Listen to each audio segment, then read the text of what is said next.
масъалаи 2044 Московкина. Кани 2044 тангуш ки мешавад. Масъала чанд чиз дора ки диққат додам дар кор. Мегӯяд ки 2044 Московкинаи 10 аробача дар болои релсҳои суфта гладки, яъне ки соиш нест, гладки релсах мегам, истодагӣ аст.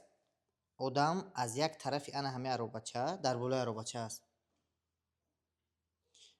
Параллелан ба релсҳо ба як тарафи дигари ана ҳамаи аробача мекӯчад.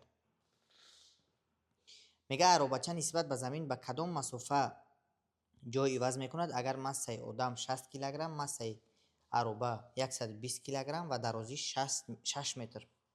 яъне массаи одама мо мегем м1 чанд 2044 Московкинаи 10. м1 баробари 60 килограмм массаи одам, м2 баробари 120 килограмм массаи чи аробача, дарозии он 6 метр.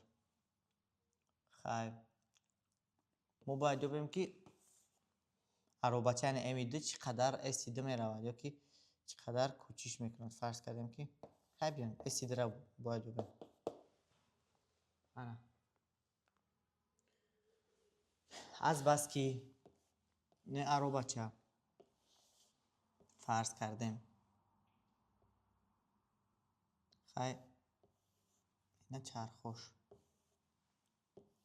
не релсҳо не одам аз як тарафи ана ҳамаи аробача ба дигар тарафаш бо ягон суръати фарз кардем v мекӯчад. ана менависем қонуни дуюми Ньютонро барои ана ҳамаи система менависем. қонуни дуюми Ньютон мегӯяд ки қувваҳои суммаи қувваҳои беруна экстернал беруна мешавад. қувваҳои дохилӣ компенсатсияшаванда ҳастанд дар системаи мо ва қувваҳои беруна ҳастанд ки маҳз сабаб мешаванд ки маркази массаи система тағйир ёбад, шитоб гирад ё ки умуман система шитоб гирад. яъне қувваҳои беруна баробаранд ба ака дар шакли биёин хай синфи даҳӣ ҳаям Московкина дар синфи даҳӣ ҳосила мегзаранд. пас менависем дар шакли ҳамн дифференсиалӣ dp ба dp система хай маҳз қувваҳои беруна сабаб мешаванд ки импулси система тағйир ёбад. ин қонуни дуюми Ньютон аст. ва дар инҷа азбаст ки соиш нест, одам қатъи аробача агар як системаро ташкил диҳанд, пас ба ҳамин система қувваҳои беруна махсусан бо дар самти ҳаракатшон таъсир намекунад. дар самти x фарз кардем, дар самти y қувваи вазнинӣ таъсир мекунад ки мо ҳозир агар ҳамеро дар самти x нависем метавонем нависем. ина дар самти 3x қувваҳои беруна ба 0 баробар аст. пас dp дар самти x ба dt ба 0 баробар аст. ҳосилаи ҳамон бузургӣ ба 0 баробар аст ки вай доимӣ аст. доимӣ аст, импулси система доимӣ мемонад. якум метод аз ду метод қатъи кор мекунем. ҳар ду метод як метод аз дигар метод ҳосил мешавад. яъне ки уқа маъно надорад ки мо ҳамин масъаларо ба ду метод кор кунем, лекин мо кор мекунем барое ки ду метод қатъи хубтаре ки ду методам мефаҳманд бачаҳо. лекин ҳар ду метод як методаш аз дигариш ҳосил мешавад. методи маркази масса, формаи маркази масса ҳам аз анҷа ҳосил мешавад. лекин мо ҳозир як бор аввал импулс қатъи кор мекунем, баъд маркази масса қатъи кор мекунем. хайр аввал писарак дар неҷа истодагӣ буд, одам аробача ҳам истодагӣ буд. яъне ки импулси система дар аввал чӣ буд? 0 доимӣ мемонад. яъне ки баъди ҳаракат кардани ин писарак ҳам импулси система бояд доимӣ монад, бояд 0 бошад. аввал даки 0 буд, доимӣ ки монд, яъне ки баъди ҳаракат кардани писарак ҳам бояд 0 шавад. ҳамхел аст. лекин гап дар сари ин ки вақте ки писарак ини одам ба ҳаракат шурӯъ мекунад, аробача ба тарафи самти 3x ба тарафи рост ягон суръати ӯ гирифтанӣ мешавад. дар инҷа суръати одам нисбат ба замин чӣ мешавад? суръати одам нисбат ба замин v минуси ӯ мешавад. барое ки таги пои вай ақиб рафтааи бо سرعتش سست‌تر میشه. یعنی ما در سیستم تکثیر با زمین علاقمند می‌نویسیم که مسه آدم m1 ضرب سرعتش نسبت به زمین هم خیلی v مینوس او و v مینوس او ما با ایس هم گرفتیم سرعت آدم و خیلی در عموم اینه ایمپولس آدم ایمپولس آدم پروتیف تید ایکس با تید ایکس مقابل است، پس اینجا مینوس میگیریم. فهمو؟ جمعی مسه اروبچه ضرب سرعت اروبچه برابر 9. یعنی که مینوس به خاطر که آدم این طرف رفته است برای و مینوس او شید. اگر به این طرف میگرفتیم هم او مینوس و میمونده و این مینوس هم میگرفتیم، فرق نداشت، در سمت تید ایکس میگرفتیم. یکی ما در عموم سرعت آدم گرفتیم و مینوس او کردیم. انا همین خیلی میگوید که چی؟ انا چقدر مسافه چی می‌دونن؟ اروبچه به طرف راست چقدر میکوچد وقتی که آدم 6 متر این طرف اومد، یعنی که از یک نوگی به یک نوگ شما 6 متر اومد، یعنی اسی آدم طی کردگی اس 1 با ال به 6 متر برابر است. اگر ما نگاه کنین آدم در بالای اروبچه 6 متر میرود نسبت به خود اروبه، فهمو؟ نسبت به زمین و کمتر میرود، برای که این طرف میرود ممکن 4 متر 3 متر رود. برای همون نویسیم سرعت خود آدم ای و چیه؟ همچه سرعت آدم نسبت به اروبچه اروبه، برای همین و برابر است به مسافه که آدم نسبت به اروبه در بالای اروبه طی میکند، انا همون ال تقسیم همون وقتی که در مدت همین وقت همین مسافه را طی میکند او باشه چی است؟ او باشه انا همین مسافه که اروبه طرف پیش میرود اس 2 که ما گفته ایستادیم تقسیم ت، انا همین قیمت ها را در اینجا میمونیم حاصل میشود که این مینوس چپ مینوس این طرف میاریم پلوس میشود m1 این هم تقسیم ت داره این هم تقسیم ت داره. خیلی میمونیم l تقسیم ت1 l تقسیم ت مینوسی s2 تقسیم ت هم خیلی جمعی مسای چیه؟ مسای اروبه اوی ما چی است؟ s2 تقسیم ها برابری انا از اینجا ما باید یابیم چی را ت ها اختصار میشوند با ت ضرب میزنیم برای که کوچیشی اروبه به طرف راست و کوچیشی آدم در بالای اروبه در یک وقت صورت میگیرن، برای هم ما همه جا ت موندیم، ت یک ت دو نموندیم.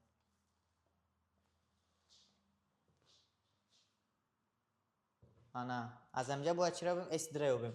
خیلی نگاه کنید m1l مینوس m1 s2 برابر m2 s2 m1 s2 در اینجا مینوس m1l مینوس m1 s2 او طرف میره بیا بنویسیم m1l مینوس m1 s2 برابر m2 s2 هم خیلی. پس از اینجا m1 او طرف میبریم میشه s2 m1 جمع m2 برابر است به l m1. خیلی s را حاصل میکنیم که برابر است به l m1 تقسیم m1 جمع m2. اینه فهمو؟ یکم اصول خیلی ایمپولس خطی رفتیم بعد فرمه صورت هم موندیم، حرکت منتظم قبول کردیم. الان که دیم اصول ایش هم این اصول برمی آید، ممکن بعضی در این اصول معقول شد بعضی در او. انا می نویسیم دوام میتیم px وقتی کانستانت شد p سیستم را ما در نظر داریم این برابر است به مسه سیستم ضرب سرعت مرکزی مسه سیستم. فهمو؟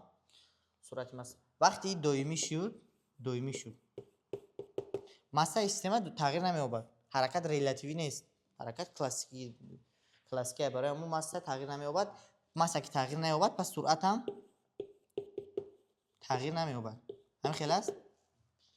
سرعت تغییر نیافتنش معنا دارد که سرعت ما چیه؟ تغییریابی مرکزی سرعت مرکزی مسه سیستم. این تغییریابی مرکزی مسه سیستم در واحد وقت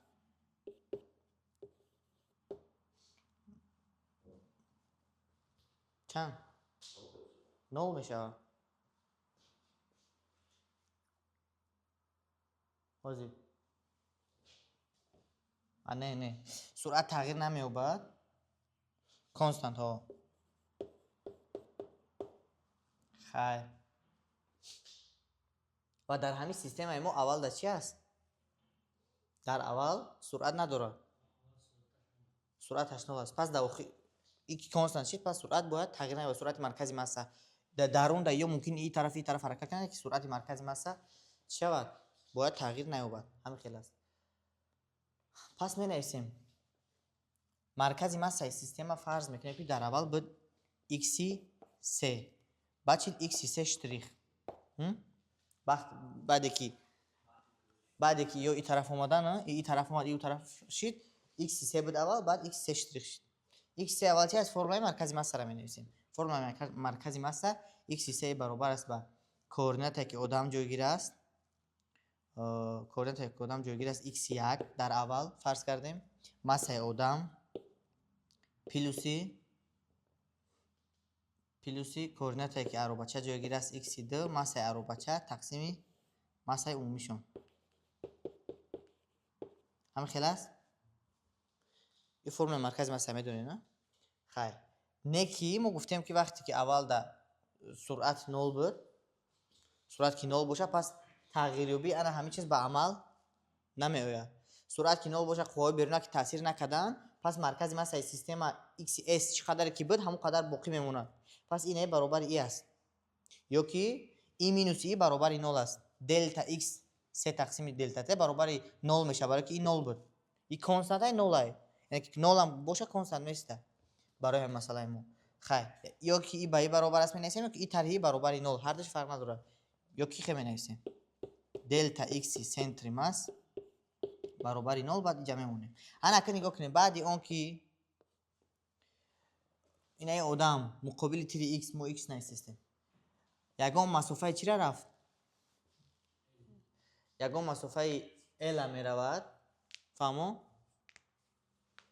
ما درجه نسبت به وای می نویسیم، نسبت به زمین می نویسیم نکی. فهمو؟ نسبت به زمین. اگر کوردیناتش اول در x1 بود پس وقتی مسافه l رفت میشه x1 مینوس l با پلوسی x1 مینوس l پلوسی s2. برای که آدم نسبت به زمین نسبت به عربه l قدر طرف مقابل تیر x می رود، نسبت به زمین l مینوس x قدر می رود، l مینوس s2 برای که این او طرف و طرف راست می رود کو. یعنی که آدم در دو حرکت شرکت ورزش، یا حرکتش نسبت به عربچه یا حرکت دیگهش ایسابی که عربچه او طرفش برده است برای اون پلوس s2 می شود. فهمو؟ اول x1 بود بعد l قدر کم میشه با قدر زیاد. انا می ضرب m1 پلوسی x2 ما اول در x2 بود x2 کوردینات عربچه بعد عربچه این قدر دیگه به طرف x می رود. هم خیلی است تغییر می یابد میشه m2 تقسیم چی؟ تقسیم m1 پلوسی m2 مثلا اون. فهمو؟ انا که دلتا x سنتری ماس برابر 0 یعنی این x3 شتریخ مینوسی x3 شتریخ مینوسی x3 برابر است به 0 میمونیم مخرجشون یخیله. فهمو؟ یعنی که ما میتونیم که پورا صورت ها را طرح کنیم برابری 0 کنیم مخرج هم اون طرف میره 0 میشه. فهمو؟ یعنی که می نویسیم اینا x1 مینوس l پلوس s2 m1 پلوس x2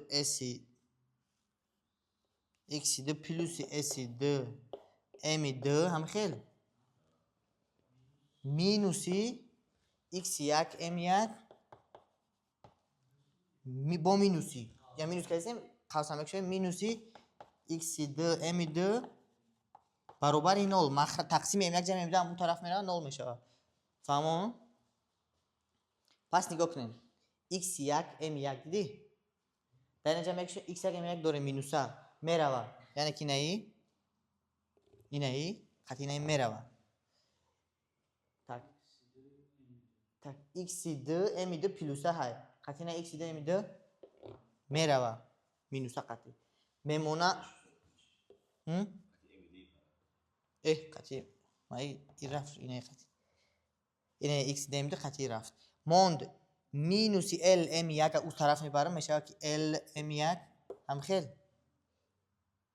پلوسی s2 m1 در این طرف میسته هم خیلی یا در این طرف ایستادن، این این مینوس رو اون طرف بردم. اینا پلوس اسید ام1 با پلوس اسید ام2 یعنی کی پلوس اسید ام2 اسید را برآوردم از قوس، یعنی دومیه. پس اسید را اگر یابم میشه که با همون چی ال ام1 تقسیم ام1 جمع ام2 اینا فهمو که ام2 وقت یعنی که مرکزی ماسه سیستم تغییر نمی‌یابد برای که سرعت سیستم در عوض نول بود. تئورم درباره حرکت مرکزی ماسه است. انا تئورم درباره حرکت مرکزی ماسه از همونجا شروع میشه که از قانون نیوتن شروع میشه. خلاصه از قانون نیوتن شروع میشه. خیلی نویسیم F برابر است با قوه بیرون برابر است با ماسه عمومی سیستم ضرب شتاب سیستم. انا خیلی نویسیم وقتی که بعد در جای شتاب سیستم میمونید دلتا و دو تقسیم دلتا سنتری ماسه. نه در سوال‌های بیان هسته علم فروغدان تئورم درباره حرکت مرکزی ماسه حتی در چی هم است در طلبه‌های در نظام‌نامه طلبه‌ها هسته. الان خیلی نویسن برای جدا من میگم که اگر قوه بیرون نول شود بعد دو تقسیم دلتا و سنتری ماسه کنستانت میشه رنگ اینجا اگر نول نشود چه خیلی میشه و غیره و غیره. یعنی که همین از روی همین تئورم ما همین مسئله را کار کردیم. در همین جا نسبیت هم با اعتبار میگیریم که وقت این نسبت به زمین با کدام سرعت با کدام مسافت میکوچه. فهمو؟ این از اگر اسید را ما یابیم این 6 ضرب 60 تقسیم 180 اینجا 180 میشه این 2 متر میشه. یعنی که آدم 6 متر در سیستم ای سرحسابی با عروبچه علاقمند طی کرده است نکی با سیستم در سیستم سرحسابی با زمین علاقمند 4 متر طی کرده است. ال تری است طی کرده ال تری است. فهمو؟ برای که وای سیستمش خیلی پیش رفت. این بود مسئله 20 44 مسکوف کنه 10